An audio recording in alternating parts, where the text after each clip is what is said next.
அந்த செல்போன்ல ஒரு மெசேஜ் இருந்திருக்கு. என்ன அப்படின்னா, அன்புள்ள மகனே, பூகம்பம் வரப்போகிறது, இன்னும் சில நேரங்களில் வீடு இடிந்து உயிர் இழக்கப் போகிறேன் உனது தாய். ஆனால் நீ வாழ வேண்டும் என்பதற்காக நான் இறந்து போகிறேன், நீ நன்றாக வாழ்ந்து இந்த உலகத்தில் சேவை செய்வாயாக என்று செல்போன் மெசேஜ் இருந்தது. இதான் தாய். தாய் என்றால் தான் இறந்தாவது தன்னுடைய மகன் நன்றாக இருக்க வேண்டும் என்று நினைக்கக்கூடியவள் பெற்றெடுத்த தாய்மார்கள். அது எந்த ரிலிஜியனா இருந்தாலும் அதான். இன்னைக்கு உயிர் தியாகம் செய்யுங்கள் அப்படின்னு பேரண்ட்ஸ் கிட்ட நான் சொல்லல, அது தேவையில்லை. என்ன தியாகம் செய்யணும் அப்படின்னா, தயவு செய்து உங்களுடைய குழந்தைகளுக்காக டிவி பார்க்கறத தியாகம் பண்ணுங்க. நீங்க டிவி பார்க்கறத தியாகம் பண்றீங்க அப்படின்னா உங்க குழந்தைகளுக்கு நீங்கள் செய்யக்கூடிய மிகப்பெரிய தொண்டு. அது பரீட்சை சமயத்துல, தேர்வு சமயத்துல கண்டிப்பா தொலைக்காட்சியை நீங்க சுவிட்ச் ஆஃப் பண்ணி வச்சிடணும். இன்னொரு விஷயம், குழந்தைகள் இருக்கிற போது அப்பா அம்மா தயவு செய்து சண்டை போட்டுக்காதீங்க. இவையெல்லாம் இந்த குழந்தைகளினுடைய ஆழ் மனதில் பதிகிறது. ஒரு தாய் கர்ப்பமாக மாறி 6 மாதம் வரை மசூதிக்கு போகணும், தொழுகை நடத்தணும், கோயிலுக்கு போகணும், நல்ல கதைகளை கேட்கணும், நல்ல வார்த்தைகளை பேசணும், நல்ல புஸ்தகம் படிக்கணும், நல்ல பாடல்கள் கேட்கணும். இதெல்லாம் செஞ்சா கருவறையில் உருவாகின்ற குழந்தை நல்ல குழந்தையாக பிறக்கிறது. இன்னைக்கு ஒரு வருத்தமான செய்தியை இந்த அரங்கத்துல பதிவு செய்ய விரும்புகிறேன். இது சயின்டிபிக்கா உண்மையான செய்தி. இன்றைய தினம் தமிழகத்தில் நடக்கக்கூடிய கொலை, கொள்ளை, கற்பழிப்பு, தகாத சம்பவங்களில் சிறைச்சாலையில் இருக்கக்கூடியவர்களில் 60 விழுக்காட்டை சார்ந்தவர்கள் இளைஞர்கள் என்பதை வருத்தத்தோடு பதிவு செய்ய விரும்புகிறேன். இதற்கு என்ன காரணம் என்று சொன்னால், பெரும்பாலும் அது பெற்றோர்களை சாருகிறது. குற்றம் சாட்டுகிறேன் என்று தயவு செய்து கருதி விடாதீர்கள். நீங்கள் சில தியாகங்களை செய்ய மறுப்பதன் விளைவாக நம்முடைய குழந்தைகள் அப்படி மாறுகிறார்கள். எனவே எந்த குழந்தையும் நல்ல குழந்தைதான் மண்ணில் பிறப்பதிலே, நல்லவராவதும் தீயவராவதும் அன்னை வளர்ப்பதிலே என்கின்ற வகையில் குழந்தைகளை நல்லவர்களாக வளர்த்து எதிர்கால நம் சொத்தாக ஆக்குவதற்கு பெற்றோர்கள் சில தியாகங்களை செய்ய வாருங்கள் என்று நஸ்ருல் முஸ்லிம் மெட்ரிகுலேஷன் மேல்நிலைப் பள்ளியினுடைய இந்த வெள்ளி விழாவினுடைய ஆண்டு விழாவில் நான் ஒரு முக்கியமான செய்தியாக பதிவு செய்ய விரும்புகிறேன். அடுத்த செய்தி, எனக்கு போனது இதுல என்ன புண்ணியம் செய்தனோ தெரியல, நம்ம மயிலாடுதுறை மட்டுமல்ல தமிழகம் முழுவதும் இஸ்லாமியர்கள் நான் சகோதரர்களாக நேசிக்கிறேன், அவர்களை சுவாசிக்கிறேன். ஒரு நட்பு என்று சொன்னால் இஸ்லாமியர்கள் போல் நண்பர்கள் பழக முடியாது என்பதை மயிலாடுதுறையை சார்ந்த இஸ்லாமியர்கள் அல்ல, தமிழகத்தின் பல பகுதிகளை சார்ந்த இஸ்லாமியர்களும் என்னோடு பழகி வருகிறார்கள். ஒரு கதை ஒண்ணு, ஒரு சின்ன கதை ஒண்ணு இருக்கு. எது உலகத்திலேயே புனிதமான இடம் எது அப்படின்னு சொன்னா, உலகத்திலேயே சிறந்த இடம் எது என்று சொன்னால், ஒரு இஸ்லாமியரை கேட்கிற பொழுது அவர் மெக்காவை சொல்லுவார். ஒரு கிறிஸ்துவரை கேட்கிற பொழுது போப்பாண்டவர் வசிக்கக்கூடிய வாடிய நகரத்தை சொல்லுவார். ஒரு இந்துவை கேட்கிற பொழுது அவர் கைலாயத்தை சொல்லுவார். ஆனால் இவை எல்லாவற்றையும் மீறி உலகத்திலேயே ஒரு புனிதமான இடம் இருக்கிறது என்பதை ஒரு இலக்கிய அறிஞர் தென்கட்சி சுவாமிநாதன் அவர்கள் சொல்லி இருக்கிறார்கள். அது எது புனிதமான இடம் என்று கேட்டால், ஒரு ஊரில் ஒரு அப்பாவுக்கு 2 குழந்தைகள் பையன், தன்னுடைய நிலத்தை 2 பையன்களுக்கும் பிரிச்சு கொடுத்துட்டார். வயதான காலமானே அப்பா இறந்து போயிட்டார். 2 பையன்களும் தனித்தனியா பக்கத்து தெருவுல குடியிருக்காங்க. அண்ணனுக்கு திருமணமாகி குழந்தை இருக்கு, தம்பிக்கு திருமணம் ஆகல, தனியா இருக்கிறார். 2 பேரும் தனித்தனியா வசிச்சு வருகிற பொழுது 2 பேருக்கும் நிலம் இருக்கு. ஒரு நாள் ராத்திரில என்ன நடக்குது அப்படின்னா, அண்ணங்கார நினைச்சுக்கிறார், நமக்கு கல்யாணம் ஆகி குழந்தை இருக்கு, பின்னாடி அந்த குழந்தை நம்மள பாத்துக்கும். தம்பி கல்யாணம் பண்ணிக்காம தனியா இருக்கிறான், அவனுக்கு நிறைய பணம் வேணும், சொத்து வேணும்னு நினைச்சு இவன் வீட்டுல இருக்கிற குதிர்ல இருக்கிற நெல்லெல்லாம் மூட்டையா கட்டி யாருக்கும் தெரியாம தம்பி வீட்டு குதிர்ல போய் கொட்டிட்டு வந்துடும். தம்பிகாரன் பாக்குறான், நமக்கு கல்யாணம் ஆகல, அண்ணனுக்கு கல்யாணம் ஆகி குழந்தைலாம் இருக்கு, அது கஷ்டப்படும்னு நினைச்சு யாருக்கும் தெரியாம தன் வீட்டு குதிர்ல இருக்கிறத சாக்குல கட்டி அண்ணன் வீட்டுல கொண்டு போய் கொட்டிட்டு வந்தாராம். இது 2 நாள் இல்ல, ரொம்ப நாளா இது நடந்துட்டு இருக்கு. ஒரு நாள் திடீர்னு எதிர்பாராத விதமாக 2 பேரும் ஒரு தெருவுல இடிச்சுக்கிட்டாங்க. இடிச்சுக்கிட்டு ஒருத்தவங்க அண்ணாந்து பாக்குறப்ப அண்ணன் அப்படிங்கிறான், தம்பி அப்படிங்கிறான்.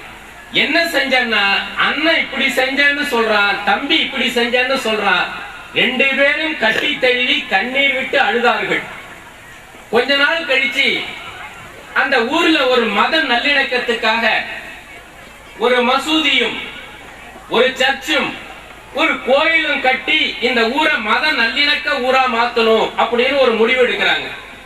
இதுக்கு ஒரு புனிதமான இடம் எதிரா அப்படின்னு தேர்வு செய்கிற பொழுது அண்ணனும் தம்பியும் கட்டி பிடிச்சு கண்ணீர் விட்டு நினைந்த இடம் இருக்கிறது அல்லவா, அந்த இடமே புனிதமான இடம், கடவுள் வாழும் இடம் என்று முடிவு செய்து அங்கே எழுப்பினார்கள் என்று சகோதர பாசத்தை சொல்லப்படுகிறது.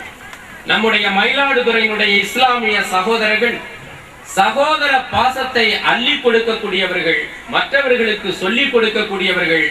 அவர்களுடைய நடத்தக்கூடிய இந்த பள்ளிக்கூடத்தில் இந்த 25வது ஆண்டு விழாவில் கலந்து கொண்டு நான் பேசுவதில் பெரும் மகிழ்ச்சி அடைகிறேன். இன்னும் ஒரே செய்தி, ஏன்னா அண்ணா அடுத்த வருஷம் கூப்பிட்டாங்கன்னா இந்த பேரண்ட்ஸுக்கு எல்லாம் தனியா ஒரு கிளாஸ் எடுக்கலாம், அப்புறம் ஸ்டூடெண்ட்ஸுக்கு தனியா, அது ராமன் வந்து அடிக்கடி எடுத்துட்டு இருக்காரு, ஸ்டூடெண்ட்ஸுக்கு தனியா கிளாஸ் எடுக்கணும், பேரண்ட்ஸுக்கு தனியா கிளாஸ் எடுக்கணும், டீச்சர்ஸுக்கு தனியா கிளாஸ் எடுக்கணும்.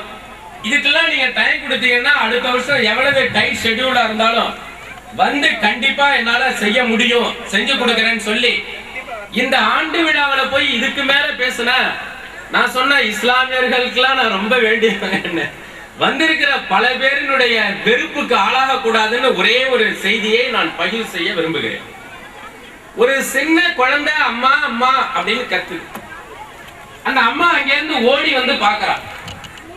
அந்த குழந்தை என்ன பண்ணுது அப்படின்னா கை மாட்டிக்கிட்டுதுமா அப்படின்னு சொல்லு. எங்கம்மா மாட்டிக்கிட்டது அப்படின்னா ஒரு ஜாடி உள்ள அந்த குழந்தை கையை விட்டுட்டுது, கையை எடுக்க முடியல. அந்த அம்மா குனிஞ்சி பாக்குறாங்க, தம்பி கண்ணு செல்லம் கையை எடுக்க முடியலடா, கவலைப்படாத, நீ கையை வச்சு மூடிட்டு இருக்கடா என் கண்ணா, இந்த விரலெல்லாம் இப்படி அவுத்தன்னா அப்படியே ஈஸியா கையை வளைய போடுறது மாதிரி வெளியில வந்துரும்னு சொல்றாங்க. நான் அவுக்க மாட்டேமா கையெல்லாம். ஏண்டா கண்ணா, 50 காசை வச்சு மூடி இருக்க, இப்படி கைய வச்சேன்னா இந்த 50 காசு ஜாடியில விழுந்துடும், நான் என்னால கைய அவுக்க மாட்டேன், வேற வழி இல்ல. ஒரு சுத்தியரை எடுத்து உடைக்கிறாங்க, அந்த ஜாடி உடைஞ்சு போச்சு. ஜாடியோட விலை 50 ரூபாய். 50 காசு பொறுமானம் உள்ளதற்கு 50 ரூபாய் பொறுமானம் உள்ள ஜாடி உடைக்கப்பட்டது போல் இன்றைய தினம் பல அற்ப விஷயங்களுக்காக பல கோடி ரூபாய் மதிப்புள்ள வாழ்க்கை என்ற ஜாடியை பெரும்பாலான குடும்ப உறுப்பினர்கள் உடைத்துக் கொண்டிருக்கிறார்கள் பெற்ற பிள்ளைகளுக்கு முன்பாக. இதை செய்யக்கூடாது. இதை செய்யாம இருந்தோம் அப்படின்னா எல்லாருமே அப்துல் கலாமா வர முடியும், எல்லாருமே சயின்டிஸ்டா வர முடியும், எல்லாருமே பொருளாதார மேதையா வர முடியும். நம்ம குழந்தைகள் வளர்ப்பு உங்கள் கையில் இருக்கிறது, இதை நீங்க மறந்துடக்கூடாது அப்படின்னு சொல்லி கடைசியா ஒரு இஸ்லாமோடு தொடர்புடைய ஒரு செய்தி. இந்த இஸ்லாமிய இலக்கிய மாநாட்டில் பேசணும்னு சொன்னாங்க, எனக்கு ஆனா திருப்தி இல்லை. மாநாட்டில் பேசினதுல திருப்தி இல்லைன்னு சொல்ல, எனக்கு நேரம் கொடுக்கல. நேரம் கொடுக்கலன்னு வர வர நேரம் குறைஞ்சிடுச்சு. 1 மணி நேரம், அரை மணி நேரம் ஆகி அரை மணி நேரம் 10 நிமிஷம் ஆயிட்டு. 10 நிமிஷம் ஆனதுல பரபரப்புல நான் பேசுறதுல பெரிய பேச்சாளர் ஆகிய நமக்கே அங்க வார்த்தைகள் தடைபடுகிறது. ஒரு மனநிறைவு இல்லாமல் அந்த பேச்சு முடித்தேன். உடனே நஜ்முதீன் அவர்களிடத்திலும் இந்த மாநாட்டு அமைப்பாளர்களிடத்திலும் எனக்கு வருத்தமாக இருக்கிறது, இன்னும் ஒரு வாய்ப்பு கொடுங்கள், ஒரு 2 மணி நேரம் இஸ்லாமியனுடைய இலக்கியத்தை பற்றி பேசுவதற்கு என்று விண்ணப்பத்தை வைத்திட்டு வந்திருக்கிறேன். அண்ணன் நஜ்முதீன் அவர்கள், நான் இங்கே கூட ஜமாத்தில் உங்களை கூப்பிட்டு 2 மணி நேரம் இஸ்லாமிய இலக்கியங்களை பற்றி பேச சொல்கிறேன் என்று சொல்லி இருக்கிறார்கள். இது இஸ்லாமியோடு தொடர்புடைய செய்தி மட்டுமல்ல, இது எல்லா மதத்திலும் கூட இருக்கிறது. இருந்தாலும் மற்றவர்களும் பின்பற்ற வேண்டிய செய்தி. அதை மட்டும் சொல்லிட்டு முடிக்கிறேன். ஒரு 16 வயது இளைஞன், ஏன் இதை இங்க சொல்லணும், முதல்ல சொல்ல வேண்டாம்னு நினைச்சேன், அப்புறம் ஏன் சொல்லணும் அப்படின்னா, கல்யாணி அவர்கள் இங்கே ஆண்டறிக்கை வாசிக்கிற பொழுது ஒரு செய்தியை சொன்னாங்க. இந்த பள்ளிக்கூடத்துல மார்க்க கல்வி கற்பிக்கப்படுகிறது அப்படின்னு. மார்க்க கல்வியோட எஃபெக்ட் எப்படி இருக்குங்கிறதுக்காக இந்த உண்மை சம்பவத்தை சொல்றேன். வேணும் வணிகர்களோட சேர்ந்து போறோம். வழியில கொள்ள கூட்டக்காரவங்க எல்லாம் வராங்க. இவங்க இந்த வணிகர்களை பார்த்து உங்ககிட்ட என்ன இருக்குன்னு கேட்டு புடிக்கலாம். சில பேர் கேட்காமலே கொடுத்து விடுறான். இந்த 16 வயது இளைஞன் ஒரு மரத்தடியில ஓரமா ஒதுங்கி நின்று வேடிக்கை பார்க்க. இத கொள்ள கூட்டைக்காரன் ஒருவன் பார்க்கிறான். இவன் மட்டும் ஏயா ஓரத்துல ஒதுங்கி நின்று வேடிக்கை பார்க்கறான்னு அவங்கிட்ட போய், உன்கிட்ட ஏதாச்சும் இருக்கா அப்படின்னு கேட்டான். அந்த பையன் சொன்னா, என்கிட்ட 40 தினார் பொற்காசுகள் இருக்கு அப்படின்னு. ஏய், விளையாடாத, பொய் சொல்லாத, நடிக்காத, உண்மைய சொல்லு, இல்லன்னா உன்னை உரிச்சிடுவாங்க. உண்மையா சொல்றேன், சத்தியமா சொல்றேன், என்கிட்ட 40 பொற்காசுகள் தினார் இருக்கு அப்படிங்கிறான். எங்க வச்சிருக்க? என்னுடைய சட்டப்பையில வலது புறத்துல வச்சு தச்சிருக்கேன். அப்படியா? கத்தி எடுத்து கிழிக்கிறான். 40 பொற்காசுகள் கீழே விழுது. என்ன செய்யறாங்க? அப்பா இந்த 40 தினார வச்சிருந்தார் எனக்காக. இதை எடுத்துக்கிட்டு மார்க்க கல்வி படிக்கிறதுக்காக எங்க அம்மா என்கிட்ட கொடுத்து அனுப்பி வச்சாங்க. அப்ப உடனே அந்த கொள்ள கூட்டக்காரன் கேட்கிறான், நீ பொய் சொல்லி இருக்கலாம்ல, பொய் சொல்லி இருந்தா உன்னை விட்டுருப்பல்ல, நீ ஏன் உண்மையை சொன்னு கேட்கிறான். அதுக்கு அவர் சொல்லுகிறார், 16 வயது இளைஞர் சொல்லுகிறார், எங்க அம்மா நான் பாக்தாத் நகரத்துக்கு புறப்பட்டு வருகிற பொழுது, தம்பி நீ மார்க்க கல்வி கற்பதற்காக போகிறாய், அல்லாஹ்வினுடைய நாமத்தை உச்சரிக்க போகிறாய், நபிகள் நாயகத்தை பற்றி தெரிந்து கொள்ள போகிறாய், உலக உன்னதமான குர்ஆனை வாசிக்க போகிறாய், அந்த வாயால் வாழ்க்கையில் பொய் சொல்லாதே என்று எனக்கு சொல்லிக் கொடுத்திருக்கிறார்கள். எங்க அம்மா தாளாட்டு பாடி தாளாட்டு இலக்கியத்தில் என்னை தூங்க வைக்கிற பொழுதெல்லாம் அவர்கள் மார்க்க கல்வியை போதித்து என்னை தாளாட்டி வளர்த்து ஆளாக்கி இருக்கிறார்கள். எனவே நான் பொய் சொல்லவில்லை என்றான். உடனே அந்த திருடன் வியந்து போனான். அந்த திருடர்களின் தலைவன் பின்னால் ஞானியாக மாறினான். இந்த 16 வயது இளைஞர் தான் மிகப்பெரிய ஞானி என்று இஸ்லாமில் போற்றப்படுகின்ற முஹைதீன் ஆண்டகை என்பதை இந்த நேரத்திலே சொல்லி, நீங்கள் குழந்தைகளுக்கு கருவறையில் இருந்து நல்ல செய்திகளை போதிக்கிற பொழுது அந்த குழந்தைகள் நல்லவர்களாகவும் வல்லவர்களாகவும் வருகிறார்கள். நஸ்ருல் முஸ்லிம் மெட்ரிகுலேஷன் பள்ளி இன்னும் பொன் விழாவை, வெள்ளி விழாவை, நூற்றாண்டு விழாவை காண வேண்டும்.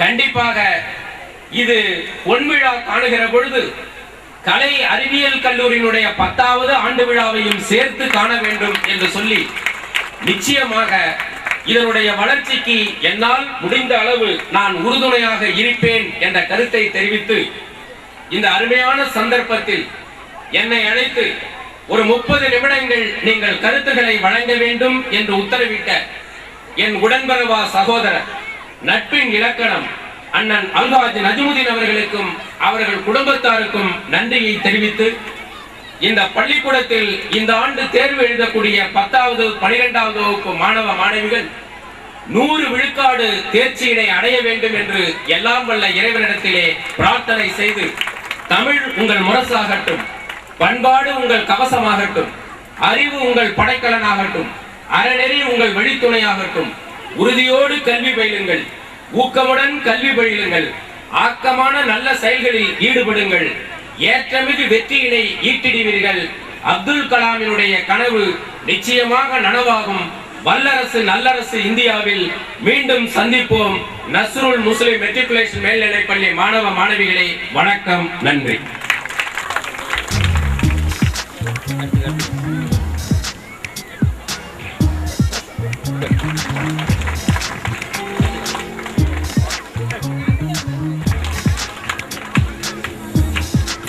வகையில் மாணவர்களுக்கு பரிசு வழங்கும் நேரம் இது.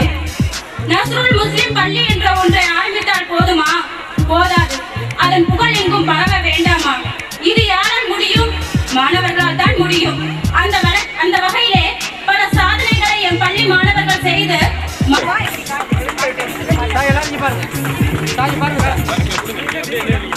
பாருங்க. அப்படியே